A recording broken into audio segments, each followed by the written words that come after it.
സർക്കാരുമായി നിരന്തരം ഏറ്റുമുട്ടുന്ന ഗവർണർ ആരിഫ് മുഹമ്മദ് ഖാന്റെ കാലാവധി തീരാൻ ഒരു മാസം കൂടി മാത്രം അവശേഷിക്കെ കേരളത്തിലേക്ക് എത്താനിരിക്കുന്ന പുതിയ ഗവർണർ ആര് എന്നതാണ് സർക്കാർ ഇപ്പോൾ ഉറ്റുനോക്കുന്നത്. ആരിഫ് മുഹമ്മദ് ഖാന്റെ കാലാവധി നീട്ടുമോ അതോ പുതിയ ഗവർണറെ നിയോഗിക്കുമോ? ഇതായിരുന്നു കുറച്ചു കാലങ്ങളായുള്ള ചർച്ചാ വിഷയം. കേന്ദ്ര സർക്കാരിന്റെ ശുപാർശ പ്രകാരം രാഷ്ട്രപതിയാണ് നിയമനം നടത്തേണ്ടത്. മോദി സർക്കാർ ഗവർണർമാർക്ക് അതത് സംസ്ഥാനങ്ങളിൽ രണ്ടാം ടൈം നൽകിയ ചരിത്രവുമില്ല.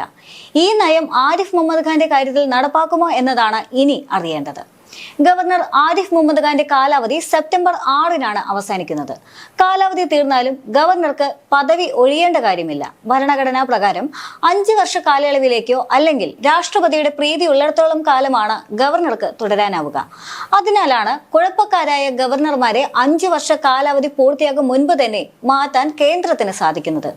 അതിനാൽ കാലാവധി കഴിഞ്ഞാലും പുതിയ ഗവർണറെ നിയമിക്കും വരെ ആരിഫ് മുഹമ്മദ് ഖാന് തൽസ്ഥാനത്ത് തുടരാൻ സാധിക്കും. യൂണിവേഴ്സിറ്റികളിലെ വൈസ് ചാൻസലർ നിയമനമടക്കം ആരിഫ് മുഹമ്മദ് ഖാൻ തുടക്കമിട്ട നിയമ പോരാട്ടങ്ങളും നടപടികളും പാതി വഴിയിലാണ്. ഗവർണർ VC നിയമനത്തിന് ഇറക്കിയ സെർച്ച് കമ്മിറ്റി വിജ്ഞാപനത്തിൽ ഹൈക്കോടതി സ്റ്റേ ചെയ്തിരിക്കുകയുമാണ്. VC നിയമനത്തിന്റെ പേരിൽ സർക്കാരുമായി പോരിലാണ് ഗവർണർ. ഈ സാഹചര്യത്തിൽ അദ്ദേഹത്തെ ഉടൻ പദവിയിൽ നിന്ന് മാറ്റുമോ എന്നത് വ്യക്തമല്ല. വിവിധ വിഷയങ്ങളിൽ പിണറായി സർക്കാരുമായി ഏറ്റുമുട്ടിയ ഗവർണറുടെ നീക്കങ്ങൾ ദേശീയ ശ്രദ്ധ നേടിയിരുന്നു. നിയമസഭ പാസാക്കിയ ബില്ലിൽ ഒപ്പിടില്ല എന്ന് ചൂണ്ടിക്കാട്ടിക്കൊണ്ട് സംസ്ഥാന സർക്കാർ ഗവർണർക്കെതിരെ സുപ്രീം കോടതിയെ സമീപിച്ചിരുന്നു. ഇതിനു പിന്നാലെ ബില്ലുകൾ രാഷ്ട്രപതിയുടെ പരിഗണനയ്ക്ക് ഗവർണർ അയച്ചതും കേരളം സുപ്രീം കോടതിയിൽ ചോദ്യം ചെയ്തിട്ടുണ്ട്. 73-കാരനായ ആരിഫ് മുഹമ്മദ് ഖാൻ നേരത്തെ ഉപരാഷ്ട്രപതി സ്ഥാനത്തിനായി ശ്രമിച്ചിരുന്നുവെങ്കിലും ബംഗാൾ ഗവർണറായിരുന്ന ജഗ്ദീപ് ധൻഖറിനാണ് നറുക്ക് വീണത്.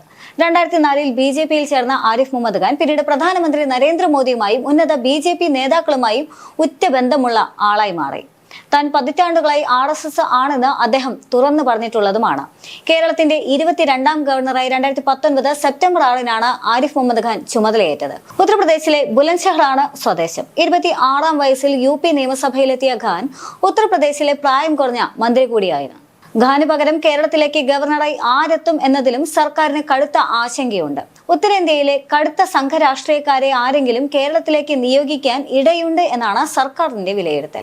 കേരള സർവകലാശാലയിൽ BJP-യുടെ 2 സിൻഡിക്കേറ്റ് അംഗങ്ങൾ ജയിക്കാനിടയാക്കിയത് ചാൻസലറായ ഗവർണറുടെ നോമിനേഷൻ കാരണമായിരുന്നു. ജന്മഭൂമി പത്രത്തിന്റെ ലേഖകനെ അടക്കം ഗവർണർ സെനറ്റിലേക്ക് നാമനിർദ്ദേശം ചെയ്തിരുന്നു.